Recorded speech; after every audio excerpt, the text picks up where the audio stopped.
Merci madame. Bonsoir. La suite à présent de cette édition, je vous le disais il y a un instant, le président de l'Assemblée nationale s'est rendu à Thiénaba pour une visite de courtoisie. Malick Ndiaye a été reçu par le khalife général Serigne Assane Seck au menu des échanges. Les préparatifs du Mawloud et les chantiers à réaliser dans la cité de Mam Amari Ndaksek d'Absila.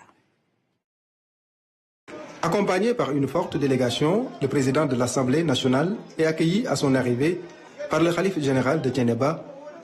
El Malick Ndiaye est venu transmettre au khalife le message du chef de l'État et a profité de l'occasion pour assurer les autorités religieuses de la cité sur la bonne organisation du Gamou.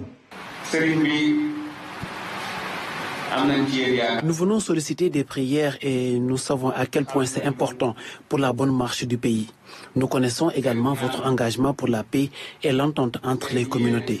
Les projets que nous mettons en place entrent parfaitement dans la vision des cités religieuses, c'est-à-dire le Djoub, Djoubal, Djoubanti.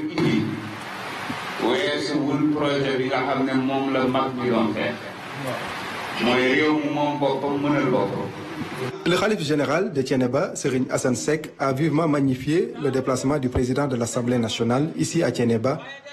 Il lui a demandé de transmettre au président de la République ses sincères remerciements suite aux mesures prises pour la bonne réussite du Gamou.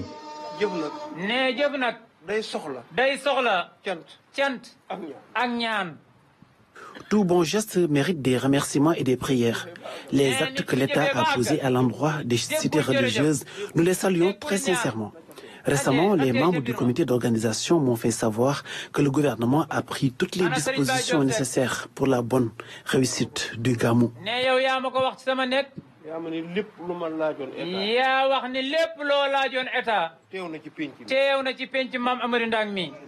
Le Gamou de Thiénaba est prévu le 4 septembre prochain.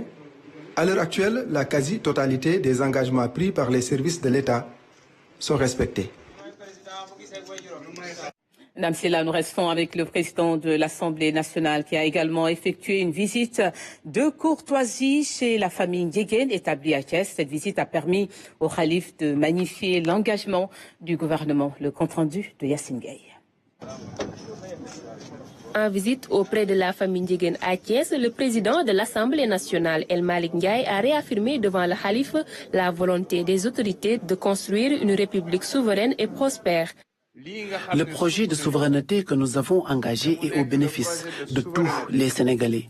Nous l'avons défini sous le concept Djoub, Djoubal, Djoubanti. Les ressources du pays appartiennent au peuple et nous comptons sur tous les citoyens pour construire ce pays qui nous appartient à tous. À cette occasion, il a sollicité la bénédiction du guide religieux afin de réussir la mission qui leur incombe à la tête de l'État. Je sollicite des prières pour le président de la République, son Excellence Bassirou Diomaye Diakhar Faye et le Premier ministre Ousmane Sonko, que les liens qui les unissent soient beaucoup plus renforcés. Et c'est l'intérêt de toute la nation. Dans son intervention, le khalife a salué l'engagement des autorités, mettant en lumière leur détermination à œuvrer pour le bien. Tout d'abord, je tiens à remercier tous mes petits frères pour l'accueil chaleureux qu'ils ont réservé à mon hôte. Je remercie le président de l'Assemblée nationale pour son engagement et son attachement à notre famille. Je vous remercie et je prie pour vous. Cette visite s'inscrit dans le cadre du renforcement des liens entre la famille religieuse et les autorités. Le Premier ministre Ousmane Sonko, lui, était à Kaolack pour les ziyar avant le Gamou. Deux étapes majeures dans son agenda, Medina Baye et Léona Niassène, dans une grande convivialité. Il a été reçu par les khalifes respectifs à côté des prières et causeries religieuses. Les enjeux économiques et sociaux de l'heure ont été